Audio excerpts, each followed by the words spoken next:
Hey guys, Johnny here, and just a quick update on the war in the Middle East. Here's some breaking news from the Iran Observer and Telegram.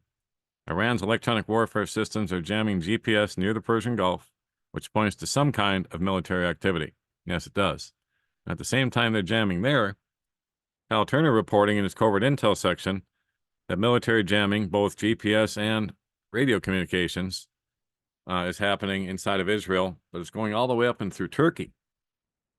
And so obviously they're trying to jam GPS and prevent Iran from sending a bunch of missiles and drones over, wanting to screw up their targeting systems.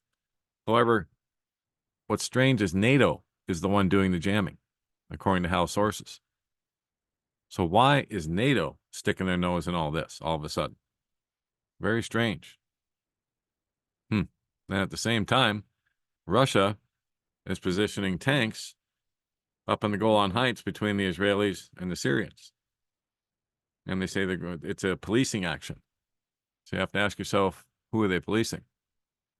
So a lot going down in Israel right now, including all of this jamming of GPS, like I just showed you, jamming in the Persian Gulf of GPS by Iran as well. And then the CIA has come out and formally warned Israel that it will receive a massive strike from Iran within the next 48 hours. So here we go. According to the Arab newspaper Al Mayadeen, the CIA is said to have notified Israel of an impending attack by Iran, which could take place within the next 48 hours. And we're already well into that window, about 24 hours into it.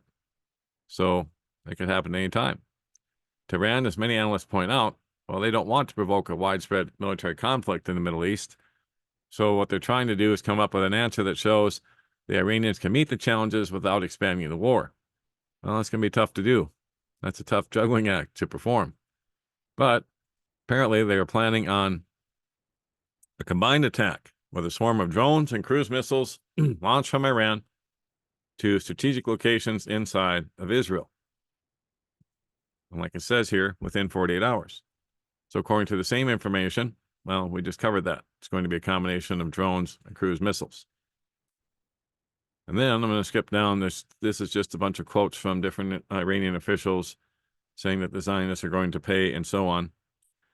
But a CIA official who served in the Middle East described Israel's strike on Syria as incredibly reckless, adding that Israelis are writing checks that should be redeemed by U.S. CENTCOM forces, meaning, yeah, that those checks that they're writing will be cashed because it'll lead to escalation from Iran and its proxies, which is dangerous for U.S. forces in the region that could be targeted in retaliation.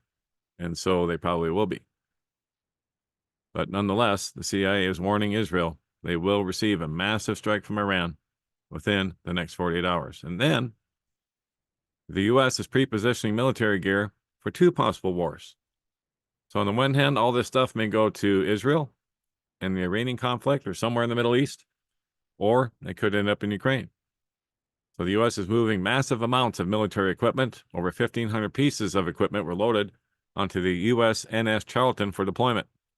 The ship will be strategically positioned at sea for rapid deployment of a brigade combat team to Eastern Europe or the Middle East, ensuring a quick response in the event of any possible war. And you can bet there's going to be one pretty soon with the way everything's going. And that's it for now. There's just so much going on, guys. It's impossible to report on it all. So I'm just kind of highlighting some things that I think are kind of crucial right now because everything's on edge in the Middle East once again. So prayed up and prepped up at all times. No fear. God doesn't give us a spirit of fear, but of power and of love and of a sound mind. And so just stay in prayer, stay in Christ, and you'll be just fine. And don't forget, don'tspeaknews.com, home base for everything that we do. So over 2,000 stories here now. And so, yeah, if you want to find news you can't speak about, it's all right here, including this one I put up yesterday. President Zelensky. Meanwhile, as war is going on in his country and everything's being ravaged and everyone's being killed, he's going out and buying houses in Great Britain. He bought the former residence of King Charles for $20 million. So what they're doing with the tax money that they're getting, well, they're laundering it with big purchases like this. And they're laundering it for BlackRock and all their associates and all the politicians who are signing the checks over here and in other countries. Just incredibly, incredibly corrupt and crooked. So all that and much more right here at don'tspeaknews.com.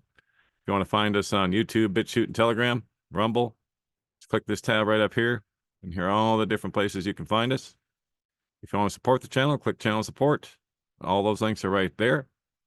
And if you want to contact me or subscribe to the channel, so you're updated every time I put in a new video or a new blog post, type in an email here, click subscribe, and you're in. And if you want to send me some links, send it to don'tspeak5 or dntspk5 at Gmail or don'tspeaknews at ProtonMail. Those are the two ways to contact me. There you go. All that and more right here, don'tspeaknews.com. And that's it for now. God bless. Take care. Johnny Storm, Don't Speak News.